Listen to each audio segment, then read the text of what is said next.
Hey guys, hope you're all doing well. We're gonna recap the Giants and Padres series that just wrapped up today. Giants ended up taking two or three, went pretty well.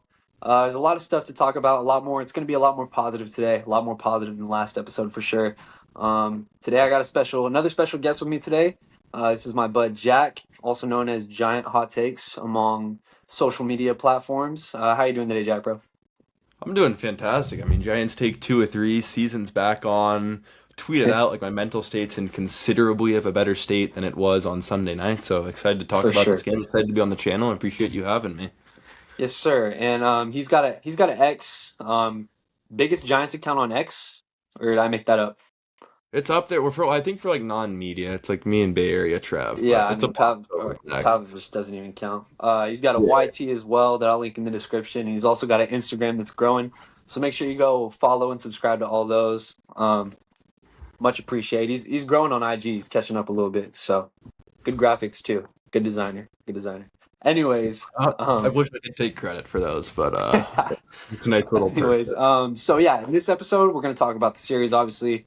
Just going to break down a lot of the stuff that happened. The offense looks solid, not as much today. It kind of sucks that we ended on the way it did today, but still a lot of positives to talk about. We're going to talk about Tony Vitello, got his first career win, first career series win. New lineup. I probably wouldn't have constructed a lineup that way. We're going to talk about that a little bit. Seems to be working a little bit. And we're also going to discuss all the pitchers' performances, Landon Roop, Logan Webb, Adrian Hauser, talk about them. It's been pretty solid. And also, lastly, we're going to talk about Casey Schmitt, kind of a topic today during the game. Nothing too crazy. It's the very start of the season. Everyone's getting warm, but we are going to go over to Casey Schmitt and Matt Chapman's situation today as well. But to start off with game one, Tony Vitello's first win of 2020-26. Yeah, it was his first game of his MLB career. And before we talk about the game, I want to talk about Jim Bowden. Now, Jim Bowden is a former GM.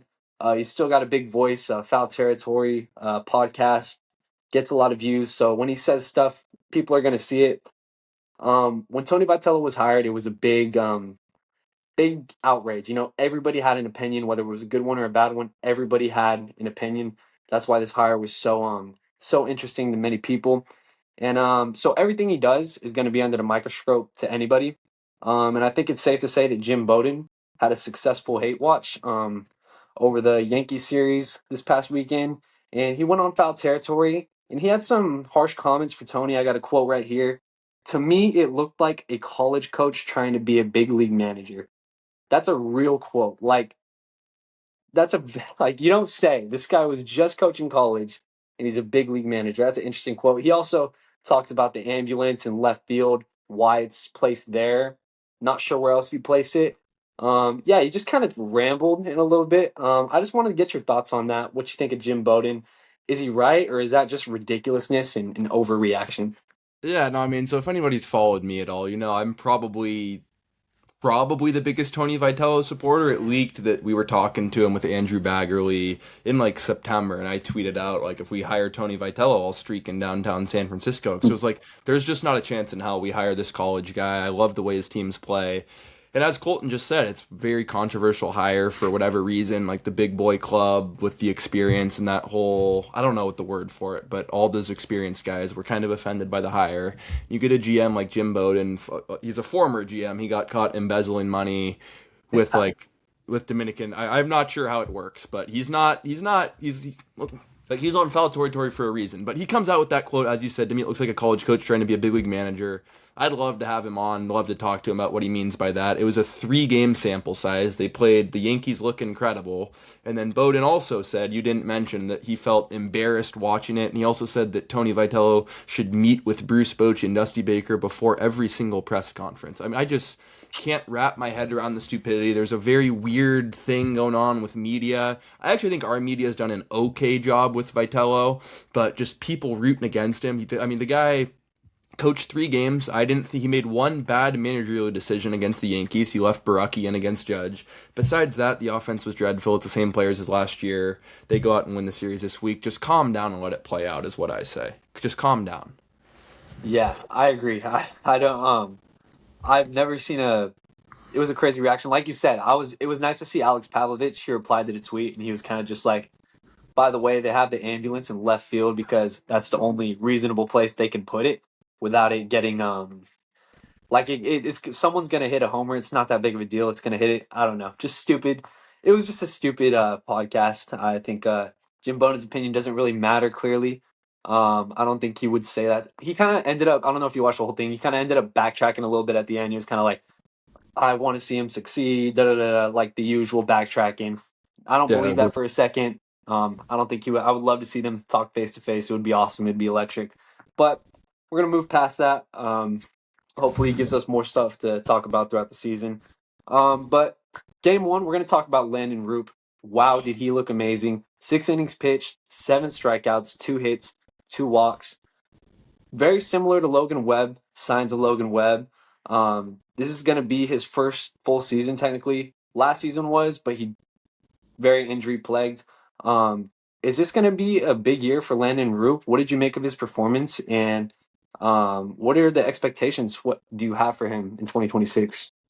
I mean, yeah, with Roop, two things kind of stand out. I wrote about this yesterday because I wasn't really sure the difference. He just looked different out there yesterday. If you guys watched that game or on Monday, he just looked different. He kind of has that Logan Webb like mentality. Like, I don't care if I have my best stuff or not. I'm gonna beat you. And just with the pitch mix, Roop is a sinker baller just like Webb. In 2026, which was obviously just one start, he threw that sinker 42% of the time. He has that wipeout curveball that's one of the best curveballs in the entire MLB. That early on in his career, just for context, in 2025 he threw that pitch 36% of the time. On Monday he threw it 17% of the time. He's learned a changeup. Last year early on he was pretty much just rolling out that sinker and curveball. Hitters were kind of keen on that curveball.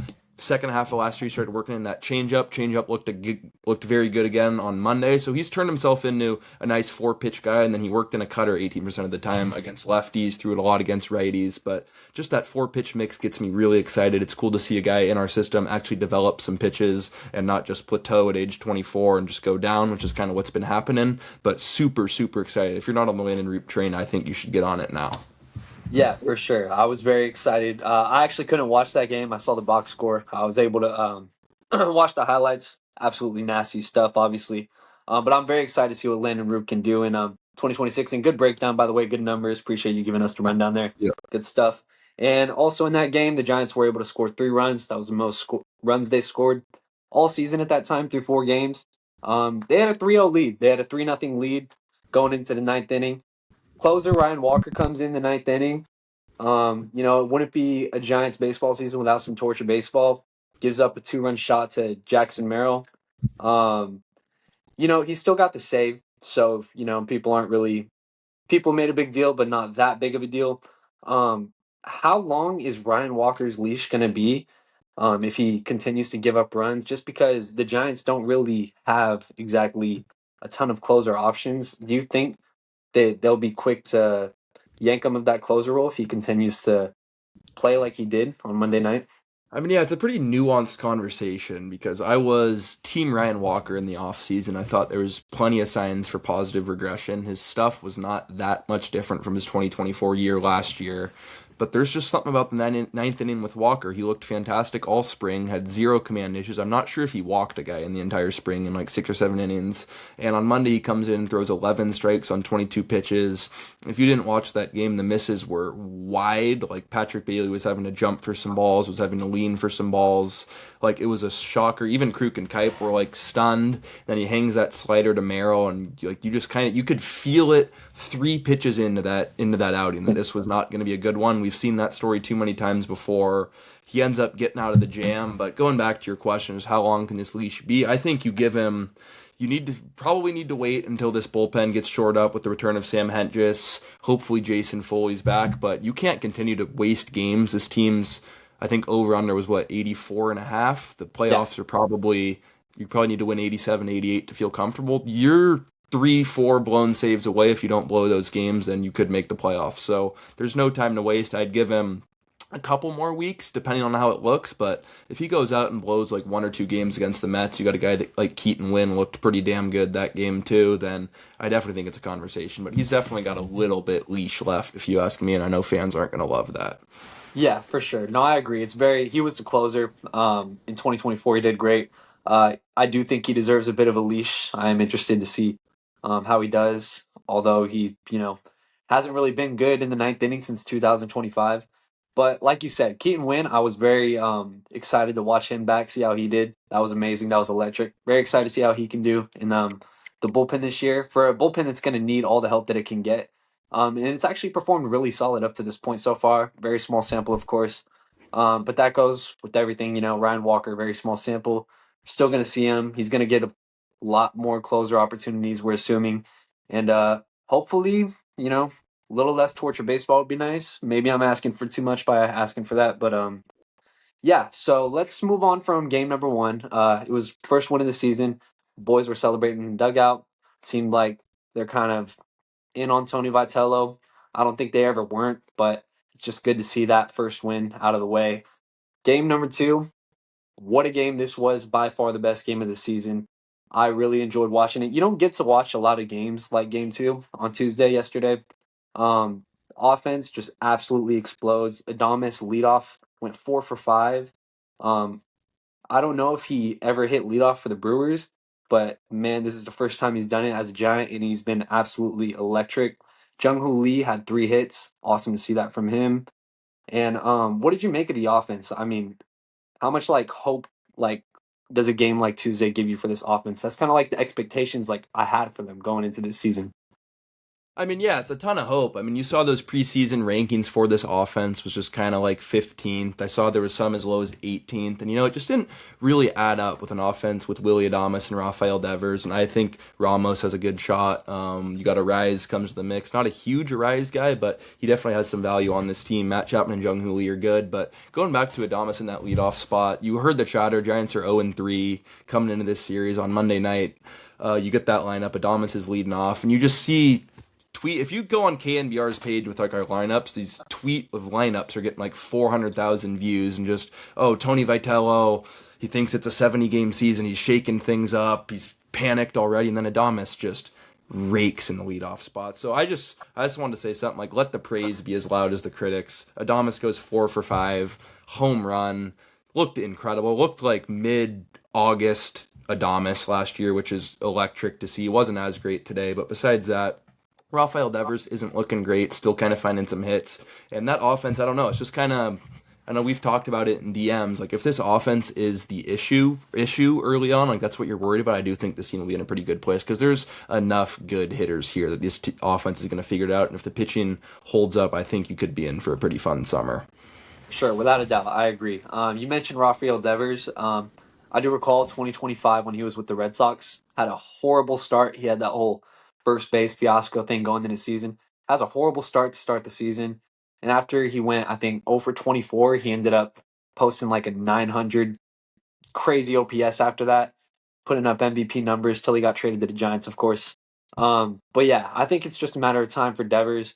That hamstring issue, I really hope he figures that out. He seems fine to me. I mean, he was flying down the first baseline when he had to beat out a hit. But yeah, I think I'm very excited to see a full season of Devers in a Giants uniform.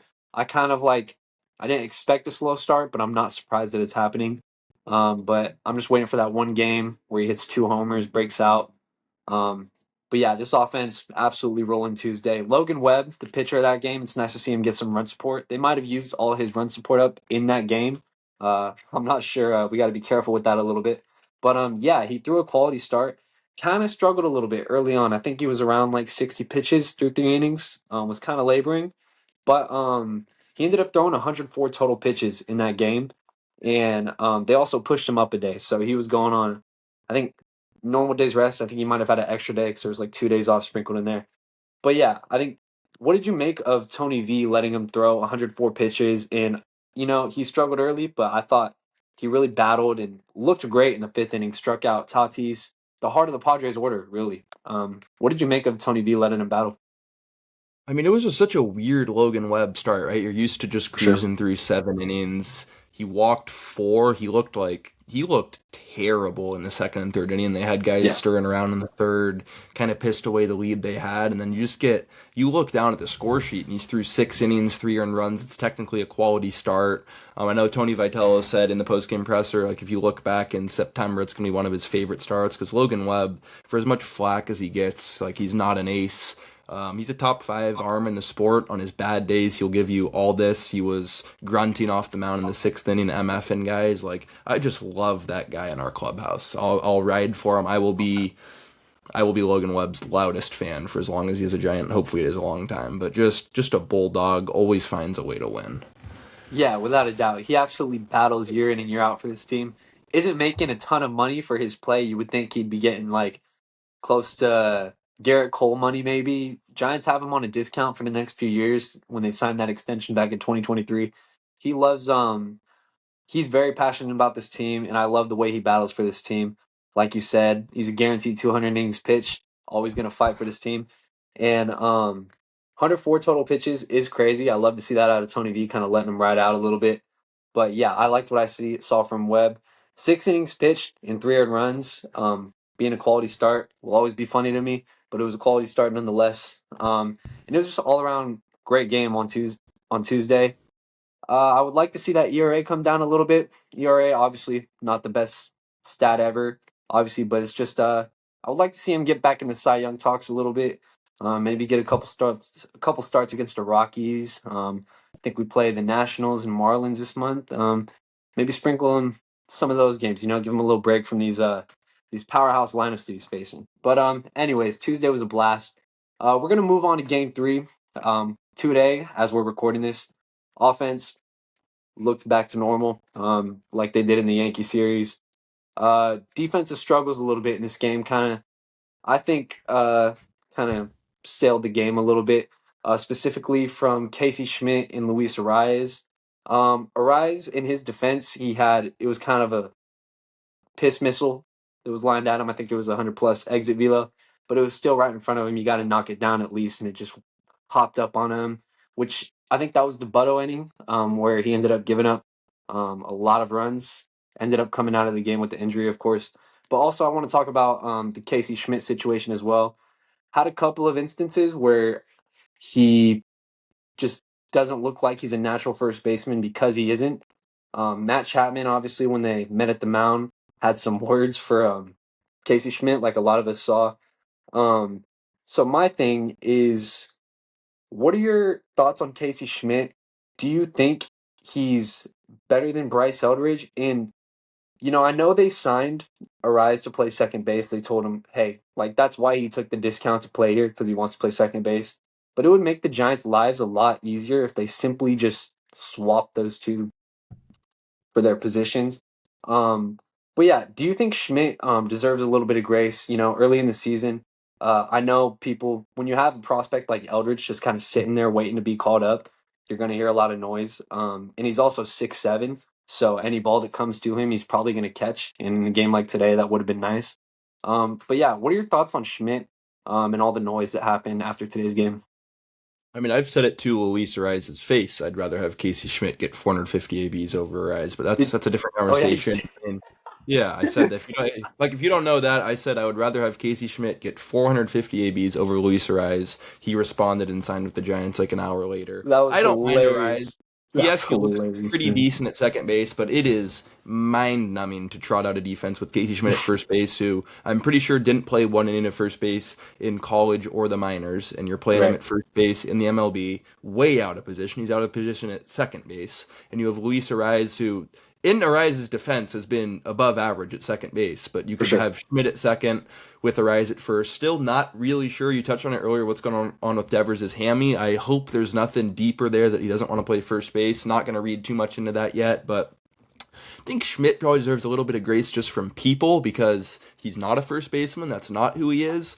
But you also have to catch the ball in a major league game, and you can't have that happen. Adrian Hauser pitched his ass off. The first error was on Chapman. You could definitely argue Schmidt has to knock that down and at least save a run. So you could argue Casey Schmidt lost them this game at first base. So I mean, I don't think that him and Eldridge are as connected. I think you need to let Eldridge do what he does and have to make the decision without Casey Schmidt. But I don't know how you can trot out Schmitt tomorrow. Like I don't know how you do it. What do you think?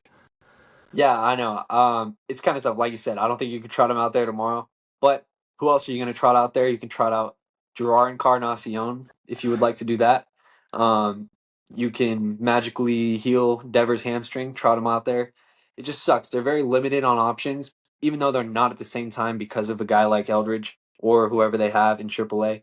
But realistically, we're probably going to see Schmidt in the lineup most days. I think they want to get an extended look at him while he's on the roster. Because, like we said, that Eldridge thing is looming. He's going to come up at some point this season. So I think they just want to see what they have in Schmidt. Their opinion may already be formed, but yeah, for sure. I think he's batting ninth for a reason. You know what I mean? Not everyone in your lineup um, can be Rafael Devers, but he's also been a huge issue defensively as well. I think Matt Chapman obviously overthrew him a little bit. I wonder. I think people were talking like he seemed like hesitant, like he double clutched his throw to first base, almost like I have to like be perfect on this throw, otherwise Schmidt's not going to catch it. And obviously he wasn't. It wasn't a perfect throw. Went over his head, and he voiced frustration because of that. But yeah, I don't know. Defense was a huge issue last year. I would like to see them figure that part out. Um, but I don't know if it's going to be solved while they have this kind of group of first basemen that they currently have right now. It's not exactly a great group of guys over there. I would love to see Devers get healed, but Yeah. also, No, can I cut you off for a sec? Sorry. yeah, go for it. I just want to touch since we're talking about defense, and I want to get positive. The outfield defense has looked really good. I think Bader's Amazing. been awesome in center. I think Jung Hoo Lee's making some very good plays in right, made a diving catch today, and then Ramos For threw sure. out. Forget who it was in left. Ramos looks as good as Ramos can look. So I just wanted to shout them out there. Yeah, that was like obviously a huge issue last year. I never really accepted how important outfield defense was until last year, until I saw how bad it can be. But yeah, they've looked amazing to start the year. The signing of Bader, obviously, big reason for that was because of his defense. Glad to see them doing good as expected, as they thought. Um, but yeah, real quick, I want to talk about Adrian Hauser for a little bit. Obviously, pitched today. Uh, I thought he pitched really good. He battled 5 1/3 innings pitched. Only one earned run. He had three total runs given up. Like we said, a couple of errors by Chapman and Schmidt, and he did give up 7 hits. They were kind of knocking him around a little bit. Didn't have a ton of strikeouts, but he was battling, man. I think he did his job today. Giants just didn't really back him up. What did you think of Adrian Hauser in his Giants debut? I was very impressed by Hauser. I mean, you came in, didn't really know what you were going to get. The season still obviously don't, but had a half a year was awesome, half of a year was bad.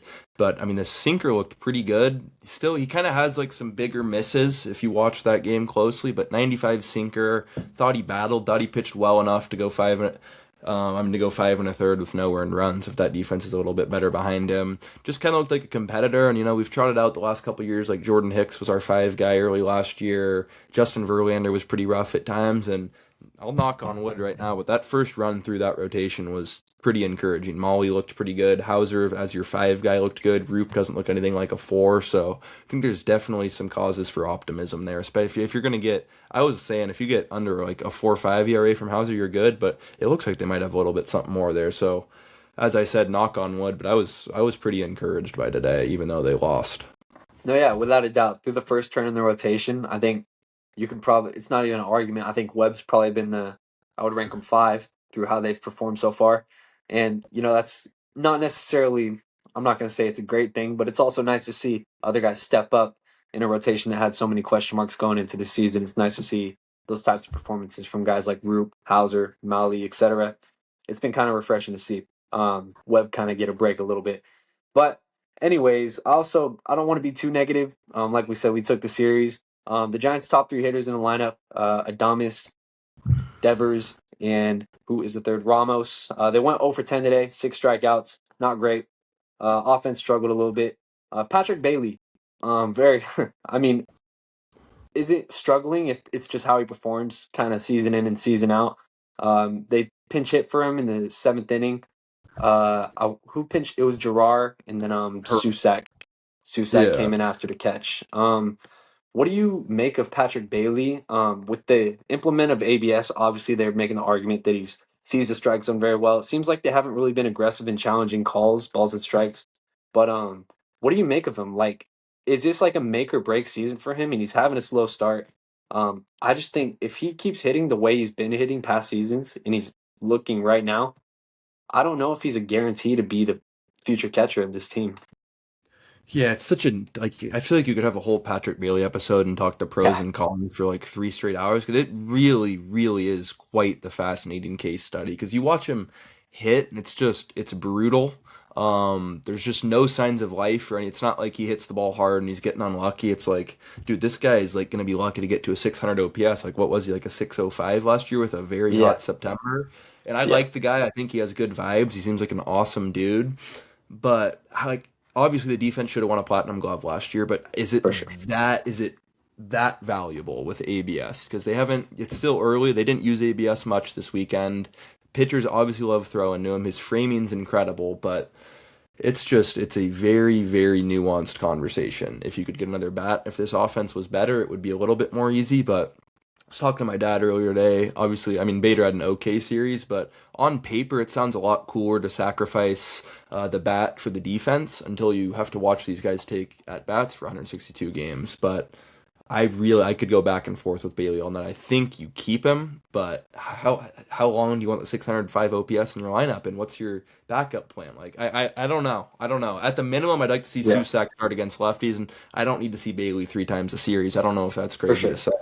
Yeah, for sure. He's started every game so far this season, kind of crazy. Like you said, we Yeah. can make a whole episode about Bailey, very fascinating player.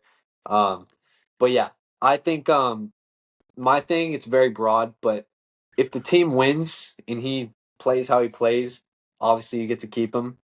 But just because like it depends on how the offense performs really, because if you they have a very set up lineup to where he doesn't have to be that necessarily like a guy. Like he's hitting eighth for a reason, you know what I mean?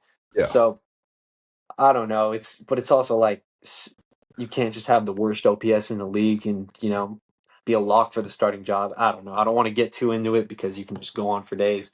But also, I kind of want to go off topic a little bit. The implementation of ABS. Salvador Perez is notoriously known for being a horrible framer. Kind of bad defender behind the plate. Has some gold gloves. People see that and they think he's a good defender. Doesn't really help his pitchers out that much. There was a game last week where he was catching. I think CB Buckner was behind the plate.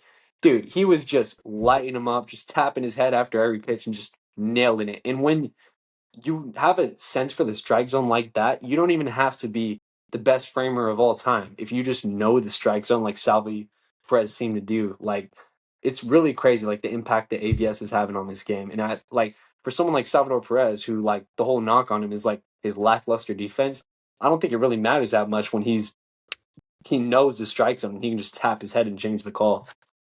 Yeah. No, I do have to say I think there is some value. Like I had this whole mind of ABS and how like I Yeah. didn't think a catcher would be valuable at all, but there's still something like today Fermin had a horrible challenge in the third inning and the Padres Yeah. probably aren't gonna burn one until the ninth, and there's still value to have a guy like Bailey back there framing and stealing strikes. So there's definitely I think there's more value than I was expecting with him with that framing. Like the framing game isn't dead at all. He's still stealing strikes, those 50-50s. He doesn't seem to be that comfortable with the ABS as he was in the spring, but again, it's 6 games. I'd like to see him be a little bit more aggressive. I'd like to see us as a team be more aggressive. But just kind of going back to the Bailey thing, I do think it could be kind of like one of those outfield defense situations where you don't realize how Yeah. bad it can be and detrimental to a team until it is You don't detrimental. have it. So Yeah. it's an interesting conversation that again we could talk about forever, but we won't. Yeah, for sure. Um, yeah, so just real quick, we touched on every series. First game, first win of the season. Love that. 3-2. Shout out Ryan Walker. Game two, best game of the season so far. Hopefully we get a new best game of the season this weekend against the Mets. So Should be a good series.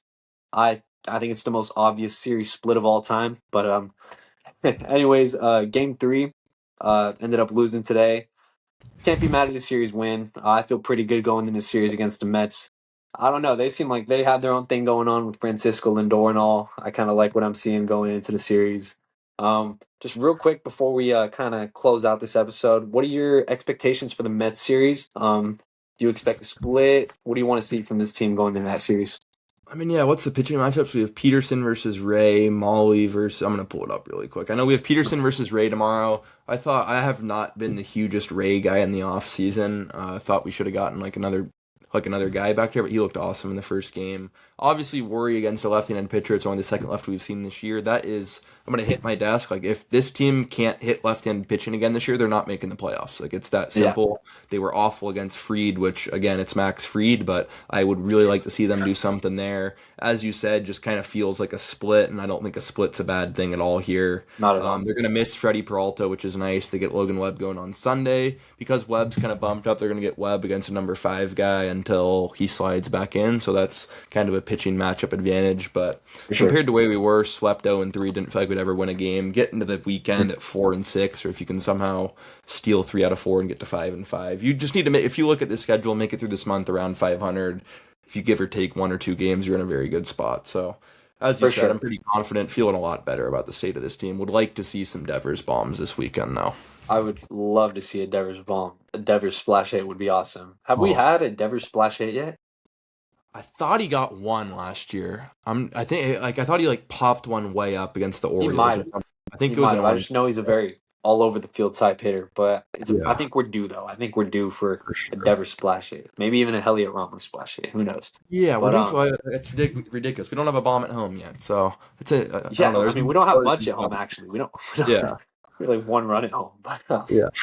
But yeah, the Yankees look legit. It kind of makes me feel a little better about that. They just start every season off just on fire, and we just got caught in the crossfire this season.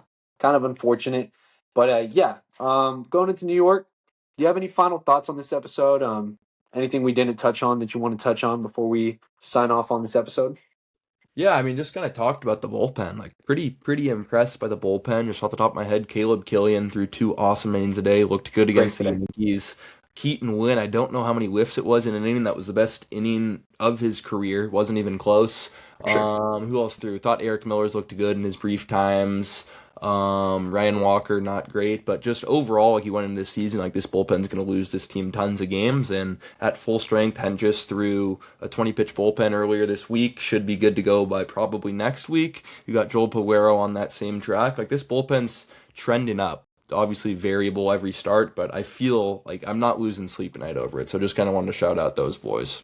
100%. You're not the biggest Jose Budo fan, huh?